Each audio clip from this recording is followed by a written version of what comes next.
your poor man's Dave 2D.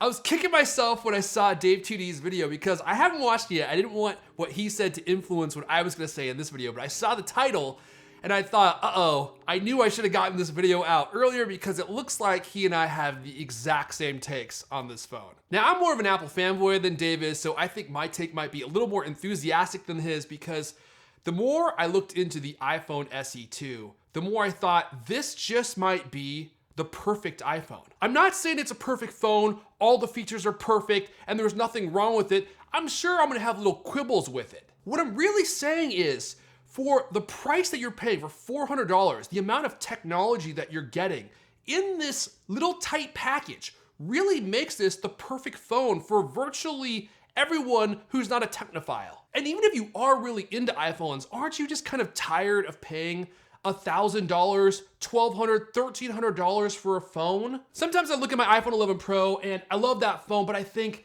could I do with less? Could I spend a lot less money and be happy with a phone that has less tech that maybe I wouldn't miss? That is what is so special about the iPhone SE 2 is Tim Cook. Tim Cook put together a real package here. This phone is a masterful blend of the technology that you actually want and the technology that is older but still really good. Perfect example, no Face ID. SE2 has Touch ID. In some ways, I actually still prefer Touch ID. I like Face ID a lot, but it's a little slower than Touch ID. And how many times have you been using your device and your face isn't perfectly aligned with it, or you're trying to use it on like the table or something, and you have to like go and hover your face over your device like this to get it to unlock so that you could do whatever you're trying to do. You get the A13 Bionic chip, which is their fastest chip, and you get what Apple calls their best single lens camera they've ever put in a phone. Now I take that to mean it must be the medium telephoto lens that they put in their iPhone 11, iPhone 11 Pro. It has to be that. It's one of the best cameras that I've ever used. You get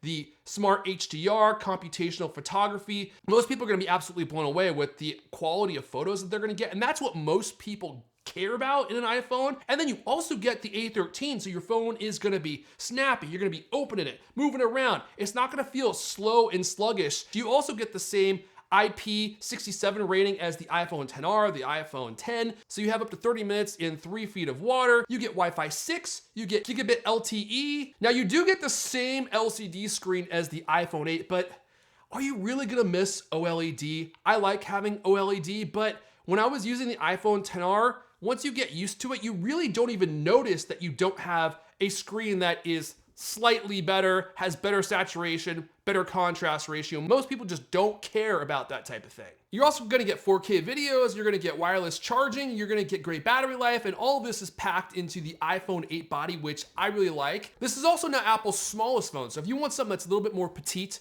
maybe you can't fit a giant surfboard in your tight jeans. Like I can't fit the Max in my pants. I'd have to wear like a fanny pack or something. And that's what I mean. There's so many great features packed into this one phone. And then there is the price. $400 for an iPhone with Apple's best camera, their best system on a chip. You get 64 gigabytes of storage, which is completely fair for the price that you're paying. And if you want to upgrade to 128, it's only an extra $50. So now you're talking $450 for a phone with 128 gigs and some of Apple's best technology. You get the super snappy Touch ID, you get their best camera, you get their fastest chip.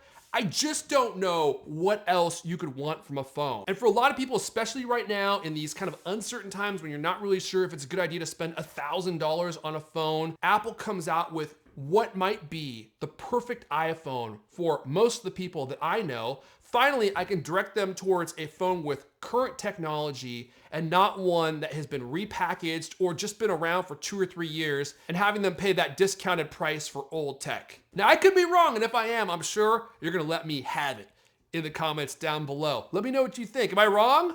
I don't think so. I'm gonna go ahead and wrap it up there. My name is Erfon Elijah, Gadget Hunter.